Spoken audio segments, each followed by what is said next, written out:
ഒരേ സമയത്ത് ലോകത്ത് രണ്ടും മൂന്നും യുദ്ധങ്ങളൊക്കെ ഇപ്പോൾ നടന്നുകൊണ്ടിരിക്കുകയാണ്. ഇസ്രായേൽ ഇറാൻ യുദ്ധം, റഷ്യ യുക്രൈൻ യുദ്ധം, അതുപോലെ അഫ്ഗാനിസ്ഥാൻ പാകിസ്ഥാൻ യുദ്ധം. അപ്പോൾ അതിൻ്റെ ചർച്ചകൾക്കിടയിൽ നമ്മൾ വേണ്ടത്ര പരിഗണന കൊടുക്കാതെ പോയൊരു വിഷയമാണെന്ന് തോന്നുന്നു ഇന്ത്യയും കാനഡയും തമ്മിലുള്ള ആണവ കരാർ എന്ന് പറയുന്നത്. ആഗോള രാഷ്ട്രീയത്തിൽ തന്നെ ഇതൊരു വലിയ ചർച്ചാ വിഷയമായിട്ട് മാറുകയാണ്. പ്രത്യേകിച്ച് ഇന്ത്യയുടെ അയൽ രാജ്യമായ ചൈനയെ സംബന്ധിച്ചിടത്തോളം ഇത് വലിയ ഒരു തിരിച്ചടിയായിട്ടാണ് വിലയിരുത്തപ്പെടുന്നത്. ആദ്യം നമുക്ക് എന്താണ് ഈ കരാർ എന്ന് നോക്കാം. ഇന്ത്യയുടെ ഊർജ ആവശ്യങ്ങൾക്കായിട്ട് കാനഡയിൽ നിന്ന് വലിയ അളവിൽ യുറേനിയം ഇറക്കുമതി ചെയ്യാനുള്ള കരാറാണ് ഇന്ത്യയും കാനഡയും തമ്മിൽ ധാരണയിലെത്തിയത്. ഇന്ത്യയിലെ ആണവ നിലയങ്ങളിൽ വൈദ്യുതി ഉൽപ്പാദിപ്പിക്കുന്നതിന് ആവശ്യമായ പ്രധാനമായിട്ടുള്ള ഇന്ധനമാണ് യുറേനിയം. ഇന്ത്യയെ സംബന്ധിച്ചിടത്തോളം സ്വന്തം നിലയിലുള്ള യുറേനിയം ശേഖരം വളരെ കുറവായതിനാൽ വിദേശ രാജ്യങ്ങളുമായിട്ട് ഇത്തരം കരാറുകൾ അത്യന്താപേക്ഷിതമാണ്. കഴിഞ്ഞ കുറച്ചു കാലമായിട്ട് നമുക്കറിയാവുന്ന പോലെ ഖാലിസ്ഥാൻ വിഷയത്തിൽ ഇന്ത്യയും കാനഡയും തമ്മിൽ ഉടക്കി നിൽക്കുകയാണ്.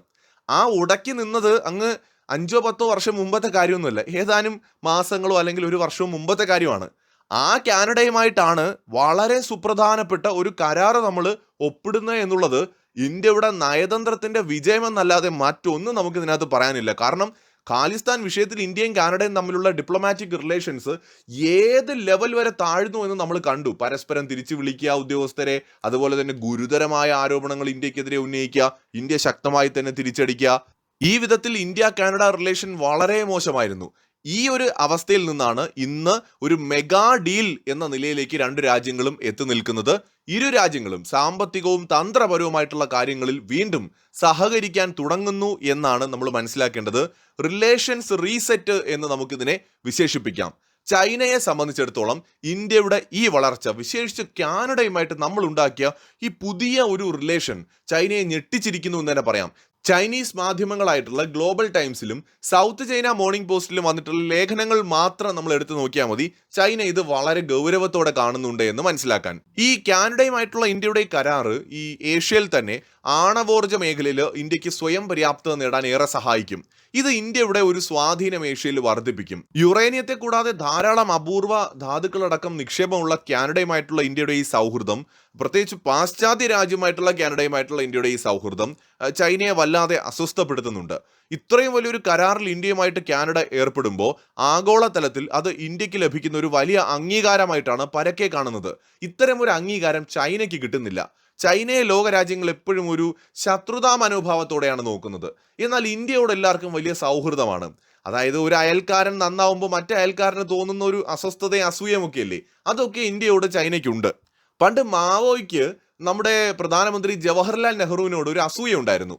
മാവോയേക്കാൾ വളരെ സ്മാർട്ടായിരുന്നു നെഹ്റു.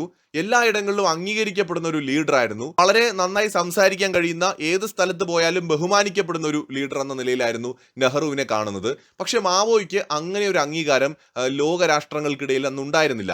അത് അദ്ദേഹത്തിന് വലിയ അസ്വസ്ഥതയും അസൂയയും ഒക്കെ ഉണ്ടായതായിട്ട് കേട്ടിട്ടുണ്ട്. അത് തന്നെയാണ് ഷി ജിൻപിങ്ങിന് പലപ്പോഴും ഇന്ത്യൻ പ്രധാനമന്ത്രി നരേന്ദ്രമോദിയോട് തോന്നിയിട്ടുള്ളത്. ചൈനീസ് ഭരണകൂടത്തിന് ഇന്ത്യയോട് തോന്നുന്നതും ആ ഒരു അസൂയയാണ്. ഇപ്പോൾ ഇന്ത്യ ഇപ്പോൾ കാനഡ പോലും ഇന്ത്യയുമായിട്ട് സഹകരിക്കുന്നു എന്ന് പറയുമ്പോൾ ചൈനയ്ക്ക് വലിയ അസ്വസ്ഥത ഉണ്ടാകും. അതിലെന്താണ് സംശയം? കഴിഞ്ഞ കുറച്ച് കാലങ്ങളായിട്ട് ഇന്ത്യ കൽക്കരിയെ ആശ്രയിക്കുന്നത് കുറച്ചുകൊണ്ട് ക്ലീൻ എനർജിയിലേക്ക് മാറുന്ന ഒരു വലിയ പ്രോസസ്സ് അതിൻ്റെ ഭാഗമായിട്ട് മുന്നോട്ട് പോവാണ്. അപ്പോൾ ആ ഒരു രീതിയിൽ മുന്നോട്ട് പോകുന്ന ഇന്ത്യക്ക്, ഇന്ത്യയുടെ വ്യവസായ മേഖലയ്ക്ക് ഇപ്പോഴത്തെ ഈ കാനഡയുമായിട്ടുള്ള കരാറ് വലിയൊരു കരുത്ത് നൽകുമെന്നതിൽ തർക്കമൊന്നുമില്ല. ഒരു മാനുഫാക്ചറിങ് പവറായിട്ട് ചൈനയെ ചലഞ്ച് ചെയ്യാൻ ഒരുങ്ങുന്ന ഇന്ത്യക്ക് കൂടുതൽ ആണവ നിലയങ്ങൾ പ്രവർത്തിപ്പിക്കാൻ കഴിയുന്നതിലൂടെ വൈദ്യുതി തടസ്സത്തെ ഒഴിവാക്കാൻ കഴിയും. ഇത് ഇന്ത്യയുടെ സാമ്പത്തിക വളർച്ചയിലും ഒരു സ്വയം പര്യാപ്തത നേടുന്ന രാജ്യമെന്ന നിലയിലേക്കുള്ള വളർച്ചയിൽ വലിയൊരു പങ്ക് വഹിക്കാൻ പോവുകയാണ്. കാരണം യുറേനിയമാണ് ആണവ നിലയങ്ങൾ പ്രവർത്തിപ്പിക്കാൻ നമുക്ക് ഏറെ ആവശ്യമുള്ളത്. വ്യവസായങ്ങൾക്കും വീടുകൾക്കും കുറഞ്ഞ നിരക്കിൽ വൈദ്യുതി നൽകാൻ ഭരണകൂടത്തെ ഇത് സഹായിക്കും.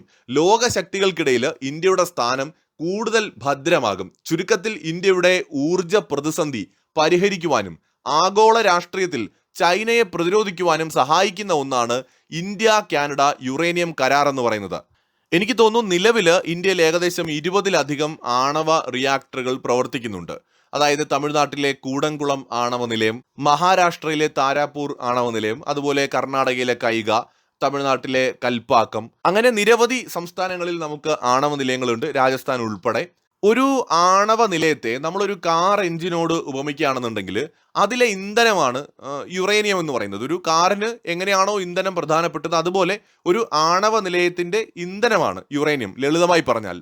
അപ്പോൾ ഇന്ത്യക്ക് സ്വന്തമായിട്ട് യുറേനിയം ഖനികൾ ഉണ്ടെങ്കിലും അത് നമ്മുടെ ആവശ്യത്തിന് തികയില്ല. ജാർഖണ്ഡിലൊക്കെയാണ് നമുക്ക് അതിൻ്റെ ഖനികളുള്ളത്, പക്ഷെ നമ്മുടെ ആവശ്യത്തിന് അത് മതിയാവില്ല.